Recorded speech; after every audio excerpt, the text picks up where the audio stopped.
Hi అండి. Welcome to organic farming. గులాబీ చెట్ల ఆరోగ్యం మన చేతుల్లో. ఇవాళ వీడియో వచ్చేసి గులాబీ చెట్ల కేర్ గురించి, ఎలాంటి జాగ్రత్తలు తీసుకోవాలి, ఎలాంటి లిక్విడ్ ఫర్టిలైజర్స్ ఇవ్వాలి. అసలే సమ్మర్ వస్తుంది కదా, ఈ సమ్మర్లో గులాబీ మొక్కల్ని ఎలా కాపాడుకోవాలన్నది ఈ వీడియో అండి. ఈ వీడియో లాస్ట్ వరకు స్కిప్ చేయకుండా చూడండి. నచ్చితే ఒక లైక్ ఇవ్వండి. మీ అమూల్యమైన లైక్ మా వీడియోస్ని ఇంకా కొంతమందికి షేర్ చేస్తుంది. అలా నా ఛానల్ని సపోర్ట్ చేసిన వాళ్ళు అవుతారు. ఇప్పుడు మనం లేట్ చేయకుండా వీడియోలోకి వెళ్దామా. ఈ పూల మొక్కల్ని పెంచుకునే వాళ్ళకి ఒక కళ ఉంటుంది. గులాబీ మొక్కలు ఉండాలి, అందులోనూ గుత్తులు గుత్తులుగా చెట్ల నిండా పూలు పూయాలని చాలా కోరికగా ఉంటుంది మనకి. ఎన్నోసార్లు ఎంతో ఖర్చు పెట్టి మనం ఆ గులాబీ మొక్కల్ని ఇంటి తెచ్చుకొని పెంచుకుంటూ ఉంటాం కదా, కానీ అది సరిగా పెరగపోయేసరికి చాలా బాధగా ఉంటుంది కదా.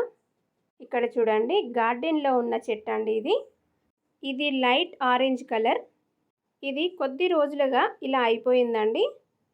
ఇది వీడియో తీసి మీకు చూపిద్దామనే ఇలా ఉంచానండి. ఇక్కడ ఒకటి గమనించారా, దీనికి 7 ఆకులు వచ్చినాయి.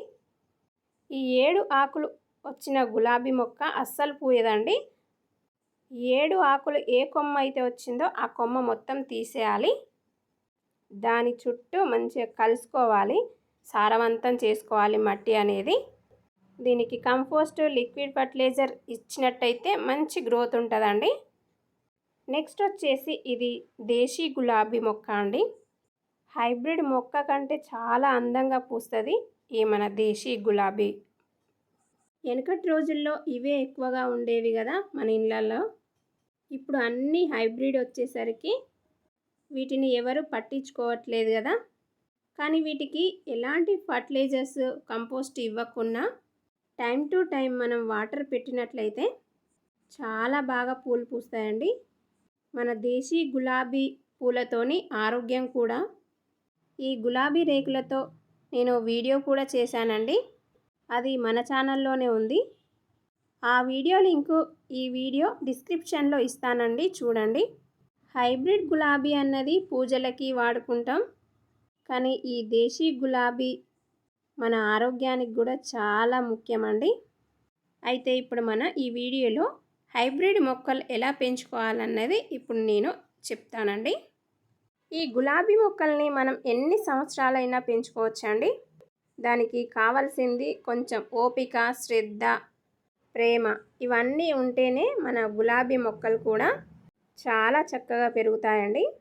అంటే దానికి టైం టు టైం మనం అన్ని జాగ్రత్తలు తీసుకోవాల్సి ఉంటుంది. మొక్క తీసుకొచ్చినప్పటి నుంచి ఎలా పెంచుకోవాలనే ఒక ఐడియాతో మనం పెంచుకున్నట్లయితే మన మొక్కలు కూడా ఎన్ని సంవత్సరాలైనా కూడా చాలా బాగా గ్రోత్ ఉంటాయి. ముఖ్యంగా చెప్పాలి అంటే చిన్న పిల్లల్ని ఎలా చూసుకుంటామో మనం పెట్టుకున్న మొక్కల్ని కూడా అలా చూసుకుంటేనే చాలా మంచి గ్రోత్ ఉంటాయి. మనం వాటికి ఎంత శ్రమ తీసుకుంటామో ఆ శ్రమకి తగ్గట్టు ఇలా ఇన్ని పూలని మనకిస్తాయండి. ఈ పూలని ఎప్పటికప్పుడు కట్ చేసుకోవాలండి. కట్ చేసుకున్న తర్వాత ఆ చెట్టును ప్రూనింగ్ చేసుకోవాలి. నేను ఈ పూలని రోజు పూజలో వాడతానండి, అందుకే నేను ఇప్పుడు కట్ చేయట్లేదు, మీకు చూపిద్దామని ఇలా ఉంచేసానండి. పూలు మనకి వచ్చినట్టు కట్ చేస్తుంటేనే మళ్ళీ మొగ్గలు వచ్చేసి పూలు ఎప్పటికప్పుడు మనకు అందుతాయండి. ఇక్కడ ఇది వచ్చేసి హైబ్రిడ్ మొక్క. నేను ఇది నేల మీద పెట్టుకున్నాను, అయినా కూడా చాలా బాగా గ్రోతింగ్ అనేది ఉన్నది. దీనికి మొగ్గలు ఉన్నాయి, ఫ్లవర్స్ కూడా ఉన్నాయండి. ఇవి పూలు పూసిన తర్వాత అది కట్ చేస్తే మళ్ళీ ఆ కొమ్మకి ఇంకా చాలా కొమ్మలు వస్తాయండి. ఇక్కడ చూసారా, ఇక్కడ కూడా చిగురు అనేది వచ్చేసి మొగ్గ కూడా వచ్చేసింది. చెట్టు కింద గడ్డిగిన ఉంటే తీసేయాలి ఎప్పటికప్పుడు, లేదంటే ఆ ఉన్న బలం ఆ గడ్డి అనేది లాక్కుంటుంది.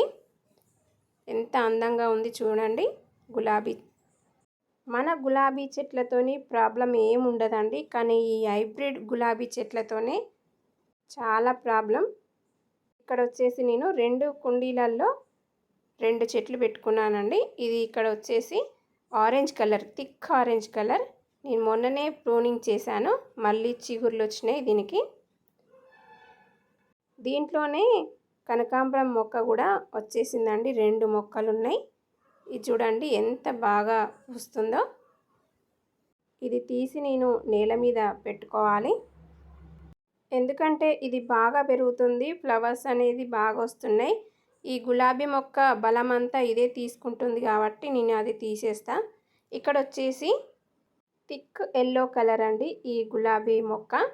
దీని చుట్టూ మంచిగా మనం మట్టిని పొడి పొడిగా సారవంతంగా చేసుకోవాలి. ఎప్పటికప్పుడు నేను పూజకి వాడే పూలని ఇందులో వేస్తూ ఉంటాను. ఆ మట్టి అనేది ఇలా కదపాలండి. 10 రోజులకు ఒకసారైనా ఇలా కదపాలి మట్టి అనేది. ఇలా కదిపితేనే ఆ ఏర్లకి మంచి బలం అండి. ఇలా కలిసిన తర్వాత వెంటనే మనం వాటర్ ఇవ్వద్దు, ఏ లిక్విడ్ ఫర్టిలైజర్ కూడా ఇవ్వద్దండి. ఒకరోజు దాన్ని ఎండనివ్వాలి. రెండో రోజు వాటర్ అయినా ఇవ్వచ్చు, లిక్విడ్ ఫర్టిలైజర్ అయినా ఇవ్వచ్చండి. నేను ఇక్కడ కొన్ని కొమ్మలు ఇట్లా ప్రూనింగ్ చేసుకుంటున్నాను. ముదిరిన కొమ్మలన్నీ నేను ఇలా కట్ చేస్తున్నానండి. ఈ ముదిరిన కొమ్మలు కూడా ఉంచొద్దు. ముదిరిన ఆకులైనా కొమ్మలైనా పండువారిన ఆకులైనా కూడా ఎప్పటికప్పుడు తీసేస్తూ ఉండాలి. ఈ ఎండిపోయిన కొమ్మ ఉంటుంది కదా, అది కూడా తీసేస్తూ ఉండాలండి. ఇక్కడ వచ్చేసి నేల మీద ఇది రీసెంట్గా పెట్టానండి. ఇప్పుడిప్పుడే ఏనుకున్నది, మళ్ళీ మొగ్గలు కూడా వస్తుంది. దీని చుట్టూ కూడా మనం మట్టి కదిపి ఆ గడ్డి అనేది తీసేయాలి. దీనికి కూడా అక్కడక్కడ ఎండిపోయిన కొమ్మలు, ముదిరిన కొమ్మలు ఉన్నాయి కదా, అవి తీసేస్తే అక్కడ చిగురు అనేది వస్తుంది మనకి. ఇక్కడ కూడా నేను తీసేస్తున్నా ముదిరిన కొమ్మలన్నిటినీ. మన దేశీ మొక్కకు కూడా ప్రూనింగ్ అనేది ఉండాలండి. ఏ చెట్టుకైనా కూడా, పండ్ల మొక్కలైనా, వెజిటేబుల్స్ మొక్కలైనా, పూల మొక్కలైనా, ఏ చెట్టుకైనా ప్రూనింగ్ చేస్తూ ఉంటేనే ఆ గ్రోత్ అనేది వస్తుందండి. ఈ గడ్డి అనేది చాలా పడ్డది. ఇక్కడ తుంగ గడ్డి ఇది. ఈ తుంగకి చావ అనేదే లేదు. ఒక్క మొక్కకి కింద 7 గడ్డలు ఉంటాయట. ఆ గడ్డ కొంచెం నీట్గా కడిగి మనం కొబ్బరి నూనెలో మసల పెట్టుకొని మన హెయిర్కి అప్లై చేసుకున్నట్లయితే హెయిర్ గ్రోత్ ఉంటుంది. ఆ ఎంటికలు అనేటివి నల్లగా మారుతాయి. ఇది వెనకట మన పెద్దవాళ్ళ టిప్ అండి. వెనకట మన పెద్దవాళ్ళు న్యాచురల్గా వచ్చే వాటితోనే మంచి ఆరోగ్యాన్ని పొందేవారు. ఇప్పుడు మనం డబ్బులు పెట్టి కొనుక్కున్నా కూడా ఆ ఆరోగ్యం లేదండి. ఎన్నో కొత్త జబ్బులు వస్తున్నాయి. వెనకట మన పెద్దవాళ్ళు దేనికి ఏది అవసరం అనేది అడవికి వెళ్ళి తెచ్చుకొని వాళ్ళు యూజ్ చేసేవాళ్ళండి. అందుకే వాళ్ళు ఇప్పటికీ అలా ఉన్నారు. ఇప్పటి వాళ్ళం మనం ఇలా ఉన్నాం. ఈ గులాబీ మొక్కలకి ఎండ అనేది బాగా తగలాలండి. వర్షాకాలం అయితే ఎండ ఎప్పుడు వస్తుందో చూసి అప్పుడు ఎండలో పెట్టుకోవాలి. వీటికి వాటర్ అనేది చూసుకుంటూ ఇవ్వాలండి. 4-5 రోజులకు ఒకసారి వాటర్ అనేది ఇస్తే సరిపోతుంది. ఎప్పటికీ తడిలాగా ఉంచితే కూడా ఫంగస్ అనేది తయారవుతుంది. ఎప్పటికప్పుడు మనం మట్టిని అయితే గుల్లగా చేసుకుంటూ ఉండాలండి. ఇక్కడ మట్టిని ఆనుకొని ఏ ఆకులు ఉండకూడదు, ఏ కొమ్మలు కూడా ఉండకూడదండి. అలా ఉన్నట్లయితే ఫంగస్ అనేది తయారవుతుంది. ఇలా ప్రూనింగ్ చేసుకున్న తర్వాత వాటికి మనం మంచి ఫుడ్నైతే ఇవ్వాలండి. అది ఎలా అంటే ఎగ్ సెల్స్, బాయిల్ చేసిన ఎగ్ సెల్స్ ఉంటాయి కదా, అది పౌడర్ లాగా చేసుకొని మనం దీనికి ఇవ్వాల్సి ఉంటుంది. ఇంకా కిచెన్ వేస్టేజ్ కంపోస్ట్ ఉంటుంది కదా, అదైనా ఇవ్వచ్చు. ఇంకా పశువుల ఎరువు కూడా దీనికి ఇవ్వచ్చండి. అప్పుడు మళ్ళీ మనకి కొత్త చిగుర్లు అనేటివి స్టార్ట్ అవుతాయి. ఇలా మనం నెలకు ఒకసారి చేసినట్టయితే ఎప్పటికప్పుడు మనకి పూజకి పూలు అందుతూ ఉంటాయండి. మన ఇంటికి కళ అనేది ఈ పూలతోనే వస్తుంది కదా అండి. ఇక్కడ ముదిరిన కొమ్మ ఉంది, కట్ చేస్తున్నా. ఇక్కడ చూడండి, కొంచెం వాడిన ఫ్లవర్ ఉంది. ఒక 2 ఇంచుల కిందికి మనం కట్ చేసుకోవాలి. ఒక 2 ఆకుల కిందికి మనం కట్ చేసుకుంటే మళ్ళీ కొత్త చిగురు అనేది స్టార్ట్ అవుతుంది. ఇది కట్ చేసిన దగ్గర అలోవెరా కలబంద గుజ్జుని దీనికి రాసినట్టయితే ఫంగస్ అనేది రాదు. నేను ఆ వీడియో స్కిప్ అయింది, తీయలేదు. నెక్స్ట్ సారి కట్ చేసినప్పుడు నేను అది రాస్తానండి. ఈ హైబ్రిడ్ మొక్క అనేది 2 ఇయర్స్ చెట్టు అండి. దీన్ని ప్రాణంగా జాగ్రత్తగా కాపాడుకుంటున్నాను.